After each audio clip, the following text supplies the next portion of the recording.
Where did they smoke them? The Ghana Police Service has launched a manhunt for a group of armed robbers who shot and killed 2 police officers at Poyamiria, a community on the outskirts of Binduri in the Upper East region.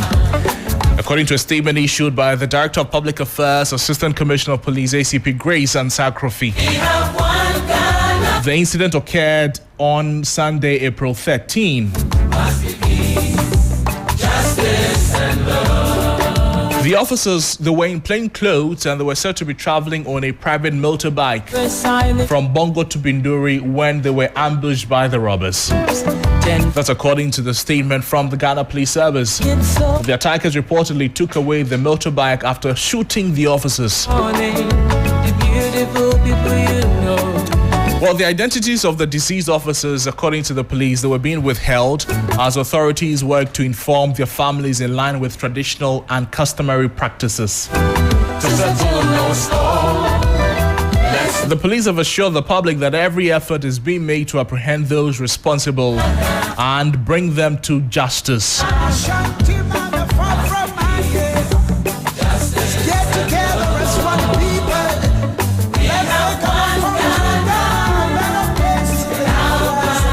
Also, a man has been allegedly killed at Binduri in the Upper East region, and his body burned together with a motorcycle he is believed to have been riding. It is unclear who the culprit of the attack is or are, but the killing is most likely linked to the ongoing chieftaincy conflict in Bawku. The long-standing conflict has been recently spilled over to areas such as Pusiga and Binduri. And they are neighboring districts to Bawku, all in the Upper East region. Now, details of how the young man was killed, they remain sketchy. But people within the vicinity, they suspect he may have been ambushed. Choose peace, not war. Well, the photograph of his lifeless body shows the suspected assailant standing close by, his shadow revealing that he may have been carrying a rifle. The victim is suspected to have been shot, and his body was later dragged into a nearby dry grass and set ablaze together with his motorcycle. Well, the police, they are yet to officially comment on the incident.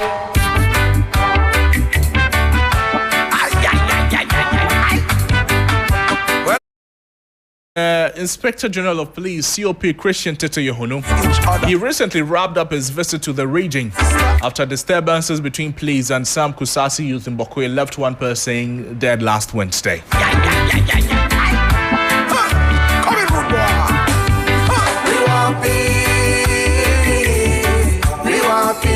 This is the conversation we're having this morning. We'll be speaking with the Upper East Regional Minister. We want peace. We want peace. We want peace in the Lord. We know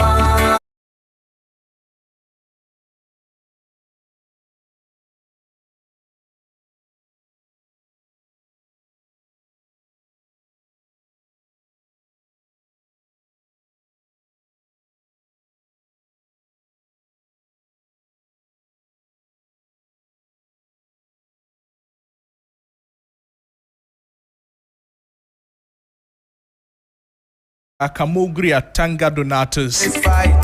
why do I see sisters fighting? Listen to this Black Rasta song. Let us unite. Let us speak to you.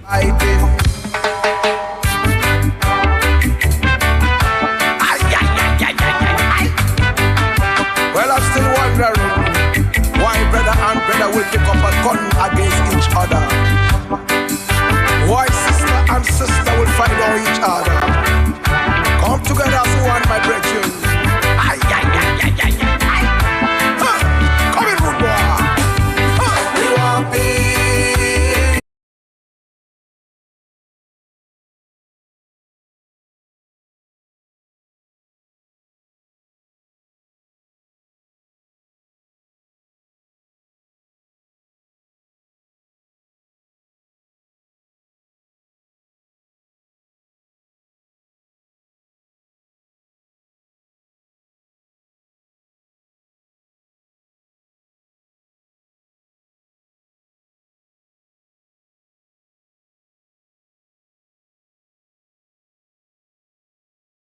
Why you hate? We've been joined on the phone lines by Kamugri Atanga Donatus. He's the regional minister for the Upper East region. Honorable, thank you so much for making time for us this morning. It's not so much of a good morning in the Upper East region, is it?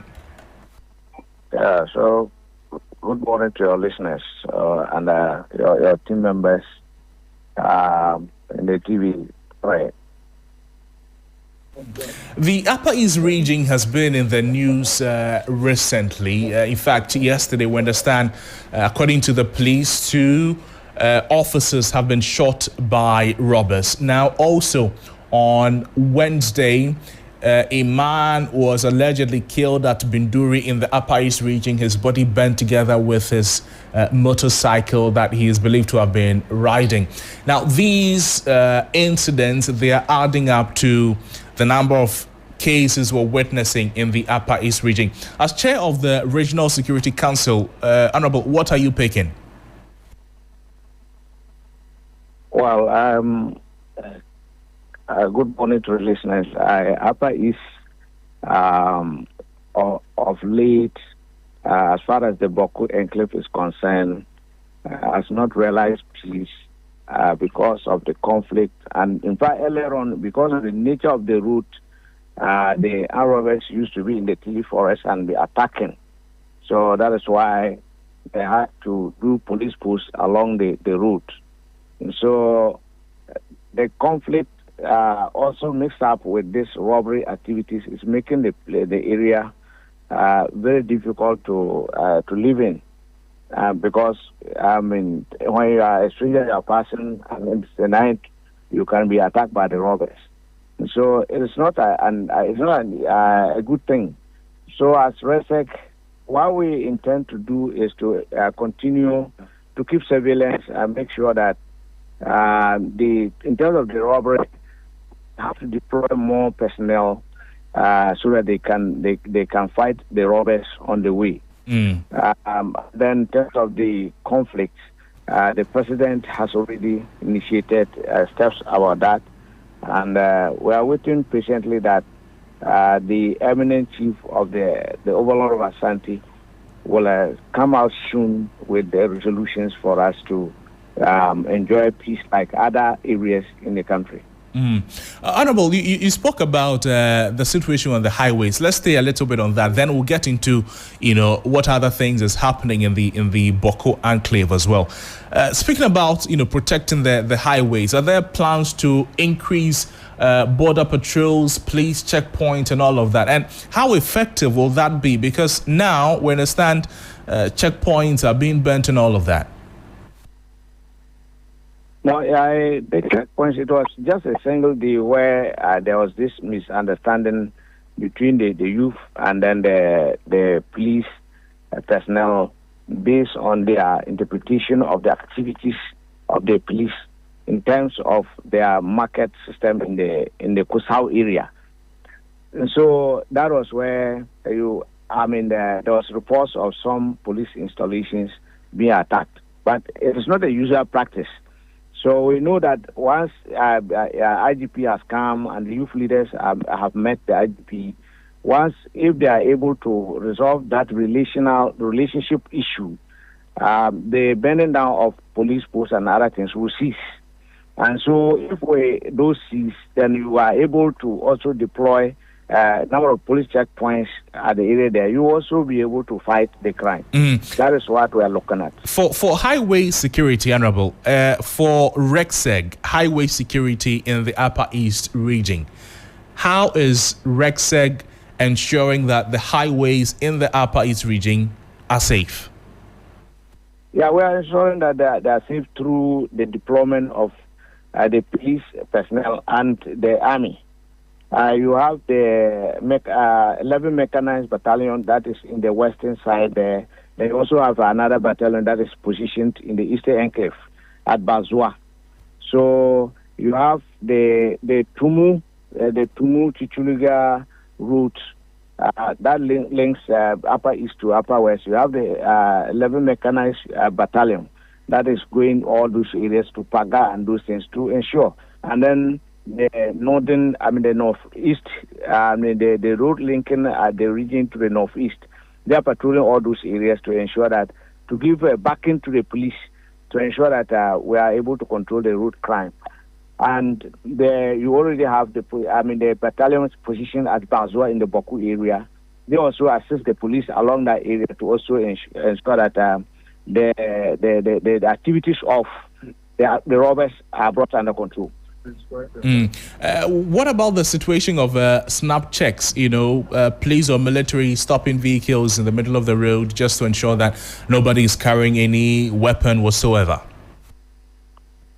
Well, that happens. Once the patrol team is on, they do that. And then they even take some kind of intelligent information as to where they are expecting some activities, and then they position themselves to take care of that. But that is highly security in nature, and that is why I don't want to go deep talking about those things. But the checkpoints, they are doing the spot checks and all that. Yeah. I see. Honorable, let's now talk about the Bawku conflict. Now, a lot have been happening over the past couple of days. What has been the situation or the reason for the recent, and I say recent because that was not how it has been so far, the recent clashes between resident and police officers, Honorable? Yes, thank you very much. The issue is very simple. It was a matter of a market that was created by the Kusau Traditional Council at the suburbs, and so they are of the view that the people, the other faction that is at conflict with them, that is positioned in town, they should not participate in the commercial activities in that market, because to them, culturally, they were supposed to have performed certain rituals in order to integrate. And so that is not quite proper in terms of culture to them. And then apart from that, security-wise, if they also have those people attending there, if there's any slightest misunderstanding, it can spark up because already there's a conflict situation.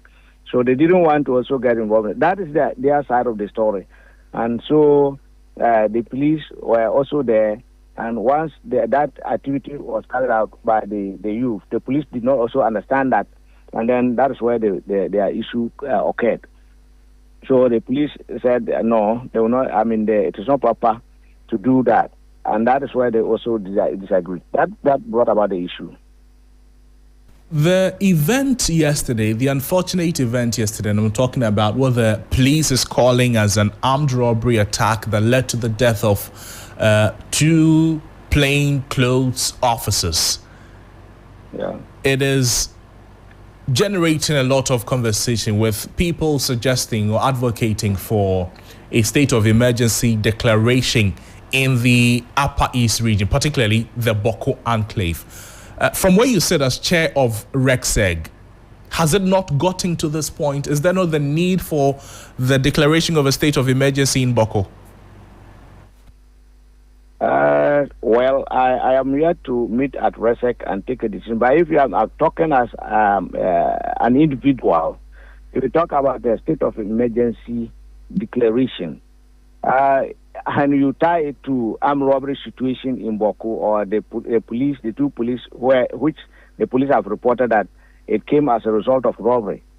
I think that if you want to declare a state of emergency in an area because there is robbery, then the whole Ghana, they should declare state of emergency. Honorable, because robbery occurred in all routes. Minister, and it's not just because of on the road there. So, Minister, it's not just because of the robbery there. You know the context. Yeah. I'm having the conversation on. Okay. So that come clear, because you are saying that because of the incident. I'm getting your question to link to the robbery matter that has been reported.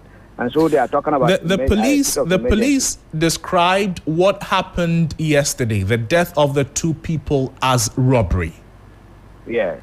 So, and that is what in fact, in the first place, after the police statement, and you may not be a police officer, so I understand that, but after the police statement, the conversation has been that it is improper to describe what happened yesterday as robbery because it did not look like robbery. Fair enough, the police is describing it as robbery.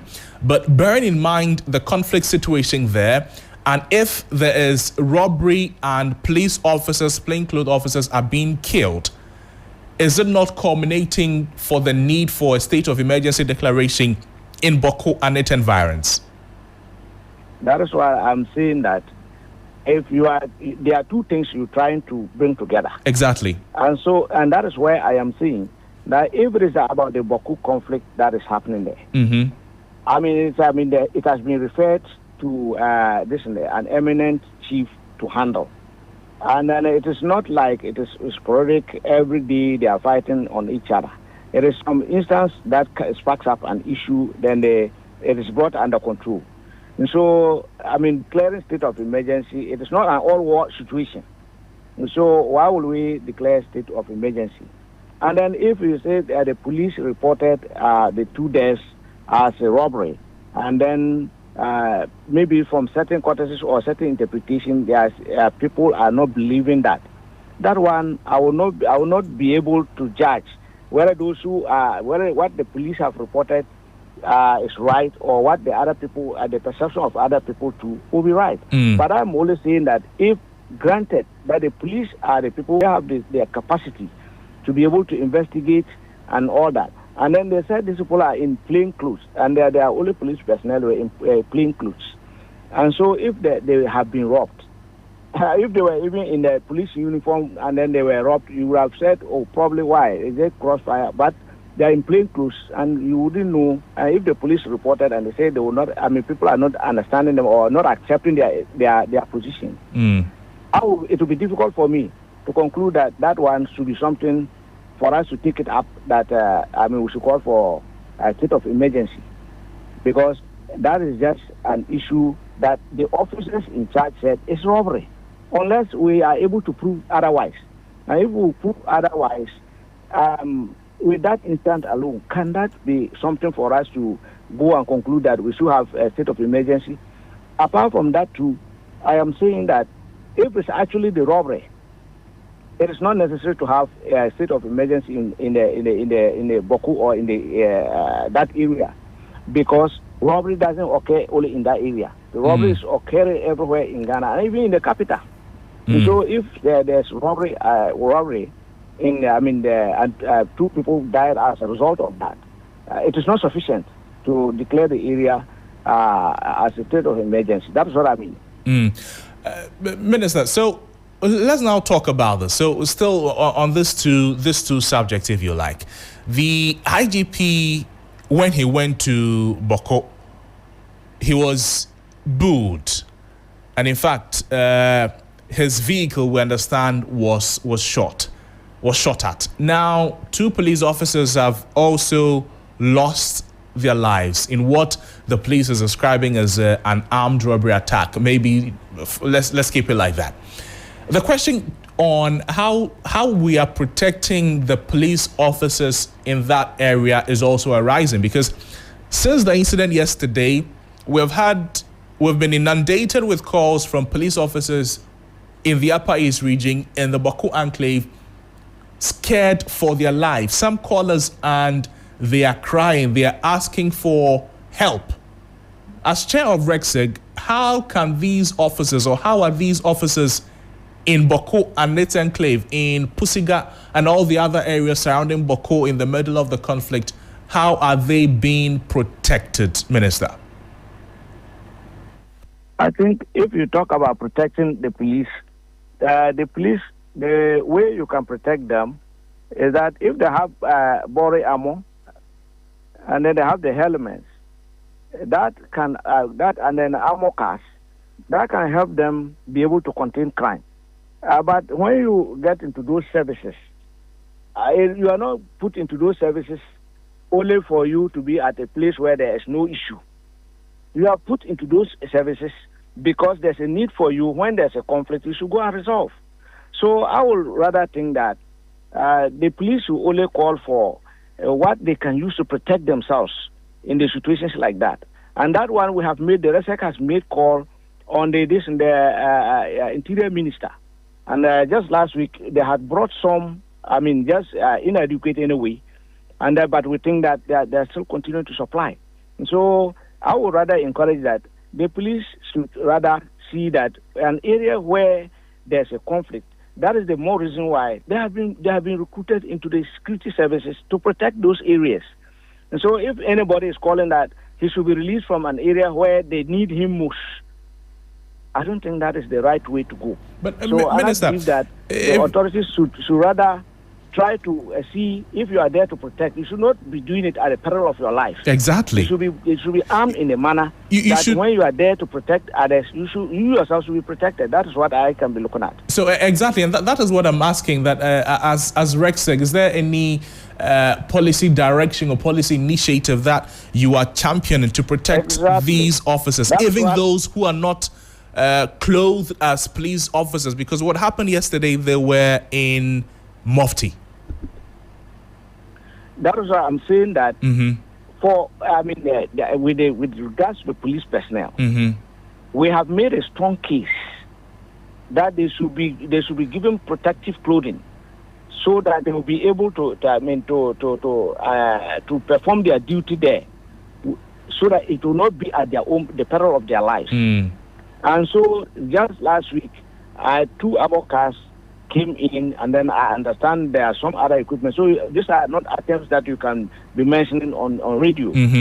So because for security reasons, but they are trying to respond to those things so that they will be able to contain the robbery issues over there. But I am saying that it is rather unfortunate that when there's a place that you need the service of the personnel, they rather will call and say that they should let them leave the place. They should rather call and say that they should try to provide them all the necessary equipment that will make them defend the people or pursue their career without doing it at the peril of their lives. That is my position on the issue. Everybody is given a responsibility to carry out, and then everybody must live up to his job. But you should not be doing it at the peril of your life. That is what I'm talking about. And that one, the RESEC has continually requested that the police in the area should be protected by through giving them all what they can take to protect their lives, so that they can, when they are confronted with the armed robbers, then they should not lose their lives like the unfortunate situation happened yesterday. Minister Bawku and its surroundings, has RECSEC been able to quantify the resources that it is losing? And I'm talking about human resources. Teachers are refusing postings there. Now police officers want to leave the area. Amenities are lacking. Medical officers do not want to go there. Is RESEC able to put, a value on what it has lost in the Upper East region, particularly in Bawku and its surrounding communities, since the resurgence of this conflict? Well, if you're talking about the resurgence of the conflict, it keeps on happening, and so you'll be updating it. And so, for instance, if just 3-4 days ago, this class brought about a loss of life and that kind of thing. And so it will not be easy for the RESEC to say that they have quantified all these things. And if the burning of some properties occurred just 2 days ago, you cannot, as of now, you might have not known the value to be able to give that. And then you know that this Bawku matter is not today's issue. And so if you are talking about quantification, then you have to start from the beginning of it.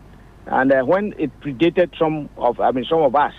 And so you have to look at, so everybody, even in Ghana, is worried about what is happening. We know it's a great loss. Right. You don't even need to go and compute so that you can know that it's a loss.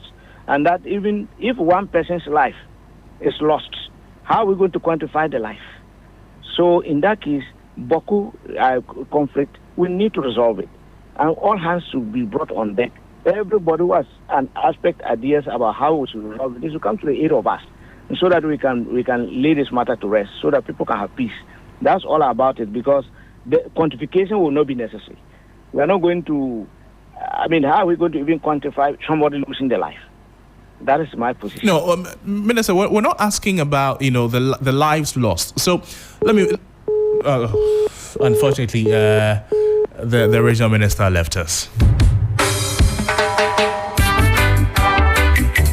The best in the morning. Well, what we're asking the minister before he left us is that since he became regional minister, and that is the simplification I was adding, since he became regional minister, if he's able to tell us how many teachers have left the region, how many nurses have left the region, how many doctors have left the region, how many police officers have left the region, not because of any other reason, but because of the conflict.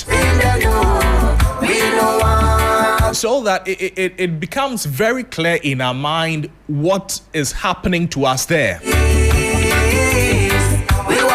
If we have 10 doctors in Bawku alone, and since the regional minister became regional minister, 8 of them have left. And if we're able to convey that information to the residents, maybe it will be able to paint a better picture to them on what they are losing.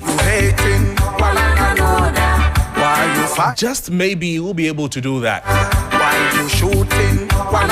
There are those who are asking for military to take hold of the Bawku situation. What do I see? And then to impose peace. Why do I see sisters fighting? What do you want in our... There's also the potential of what is happening in Bawku causing a total civil conflict. Oh, down there. Oh, down there.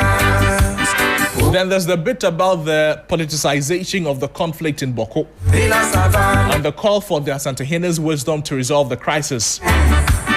Oh, my sister. Which people are behind the fights, the clashes, the disputes in Bawku? What do they have to gain? And then also the IGP's approach to the Bawku conflict. There are those who are saying that his comment is dangerous. His approach is dangerous. In fact, going ahead to say the police classification of the killing yesterday as a robbery is also incorrect. That we don't know. But we'll go with what the police is saying, that these were plainclothes police officers who were shot and killed yesterday, and that they are investigating. They are on a manhunt for the culprits. This is still Sunrise on 3FM 92.7.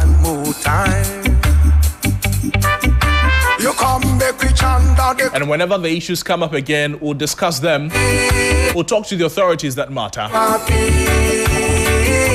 We'll delve into it properly.